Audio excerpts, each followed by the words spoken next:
রানীগঞ্জে রবিবার সোনার দোকানে দুঃসাহসিক ডাকাতির পর মঙ্গলবার হাওড়ার ডোমজুড়ে ফের ডাকাতির ঘটনা ঘটল। এবারও টার্গেট সোনার দোকান।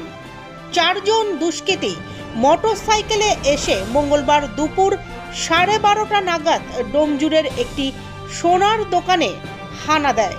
খদ্দের সেজে ওই সোনার দোকানে ঢুকে দুষ্কৃতীরা বন্দুকের বাট দিয়ে দোকানের কর্মীদের মারধর করে বলে অভিযোগ। তাদের দড়ি দিয়ে বেঁধে রেখে কয়েক লক্ষ টাকার সোনার গহনা লুট করে দুষ্কৃতীরা। দুষ্কৃতীদের মাথায় হেলমেট পরা ছিল, একজনের মাথায় টুপি ছিল।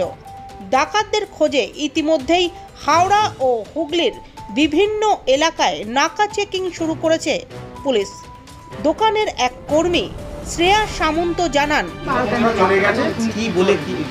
দুজনে কাস্টমার সেজে এসেছিল, তারপরে আমরা মাল দেখাচ্ছিলাম, মানে আমি মাল দেখাচ্ছিলাম, তারপরে হুট করে আরও দুজন আসা এসেই মানে সাডেন এবারে পিস্তল বার করে আর কি অ্যাটাক করতে শুরু করে, বলে নাকি যে চুপ করে থাকতে, নাহলে আর কি মেরে দেবে, এরকমভাবে ওরা আর কি শুরু করে।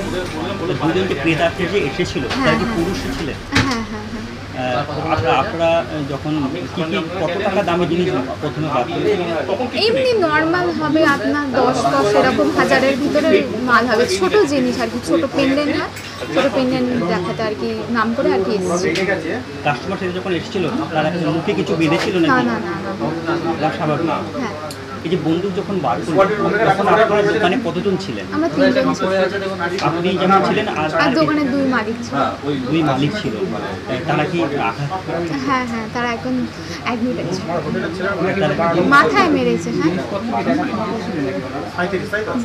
মানে বুঝতে নিয়ে গেছে। প্রথমে দেখছিলাম। তারপরে যখন বন্দুক বার করলেন আর তখন আপনারা আতঙ্কিত হয়ে পড়লেন এবং আপনার চোখের সামনে দাঁড়িয়ে আপনারা ওরা জিনিসপত্র বার করতে, সেটা তাই তো দোকানে যাবতীয় মাল সবই খুলে? হ্যাঁ, ওই মানে ডিসপ্লেতে যেগুলো ছিল সমস্ত নিয়ে গেছে। যারা মানে আক্রান্ত হয়েছেন তাদের নাম এবং?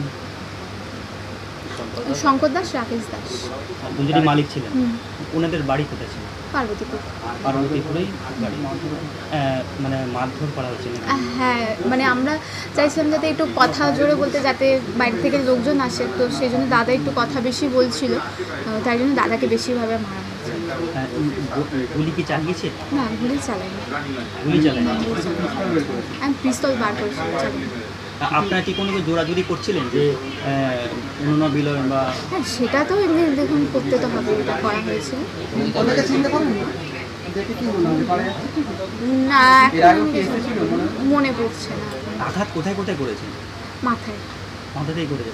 এই দুজনের মধ্যে কি বেশি ইনজুরি হয়েছে? দাদা হয়েছে। দাদা বলতে মানে রাকেশ দাস। উনি বেশি হয়েছে? না, নর্মালি এসেছিল। না না না, চেনা লাগেনি।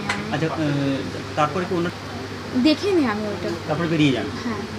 আচ্ছা, পুলিশ তারপরে কখন আসে? তার কিছুক্ষণ পরেই চলে আসে। পুলিশ আসে। আপাতত পুলিশ কি পদক্ষেপ নিয়েছে বা? উনি এখন তদন্ত করছে, দেখা যাক। এখন সেরকম কিছু আমরা বলতে পারি না, এই সবে ঘটনা হয়েছে। এখনো আমি 4 জন। কিন্তু 2 জন ক্রেতা থেকে ঢুকেছিল? হ্যাঁ। আর 2 জন কি বাইরে ছিল? বাইরে, হ্যাঁ। ওনারা আসতে তারপরে আর কি অ্যাটাক করা শুরু করে। কতটা নিরাপত্তা মিনিটে করছে? ভয় কতটা কাজ করছে? ভয় কতটা কাজ করছে? ভয় তো পাচ্ছে। আতঙ্ক কতটা? হ্যাঁ, আতঙ্ক কতটা? আতঙ্ক আছে। এখন তো আমার কথা বলতেও ইচ্ছা করছে না। আপনার নাম? আমার নাম শ্রেয়া সামন্ত। আপনি